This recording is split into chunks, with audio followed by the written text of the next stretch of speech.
കേരളത്തിലെ 4 ഡിസ്ട്രിക്റ്റുകളിൽ 7ഓളം ബ്രാഞ്ചുകളുള്ള invest gold general finance കമ്പനിയിലേക്കാണ് ഇന്നത്തെ vacancy update. ഏകദേശം 7ഓളം ഡെസിഗ്നേഷൻസിലേക്കാണ് വേക്കൻസി അപ്ഡേറ്റ്സുകൾ വന്നിരിക്കുന്നത്. ഏറ്റവും വലിയ അട്രാക്ഷൻ എന്ന് പറഞ്ഞു കഴിഞ്ഞാൽ ഏകദേശം 20,000 രൂപ മുതൽ 50,000 രൂപ വരെയാണ് സാലറി ബഡ്ജറ്റ് പറഞ്ഞിരിക്കുന്നത്. നമ്മളിപ്പോ ഇവിടെ ഉള്ളത് ഇവരുടെ ഹെഡ് ഓഫീസിലാണ്. നമുക്കപ്പോ ഇവരുടെ ഓഫീസൊക്കെ ഒന്ന് കണ്ടിട്ട് വന്നാലോ?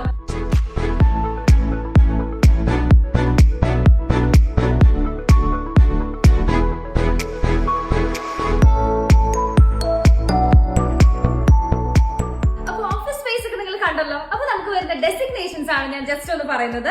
Regional manager, area manager, sales manager, business development manager, business development officer, telecaller. ഇത്രയും വേക്കൻസീസ് ആണ് വന്നിരിക്കുന്നത്. ഏറ്റവും വലിയ അട്രാക്ഷൻ എന്ന് പറയുന്നത് നമ്മൾ ഈ വീഡിയോയിൽ കൊടുത്തിരിക്കുന്ന കോൺടാക്ട് നമ്പർ എന്ന് പറയുന്നത് കമ്പനി HR നമ്പർ തന്നെയാണ്. അപ്പൊ അതുകൊണ്ട് നിങ്ങൾ പെട്ടെന്ന് തന്നെ നിങ്ങളുടെ CV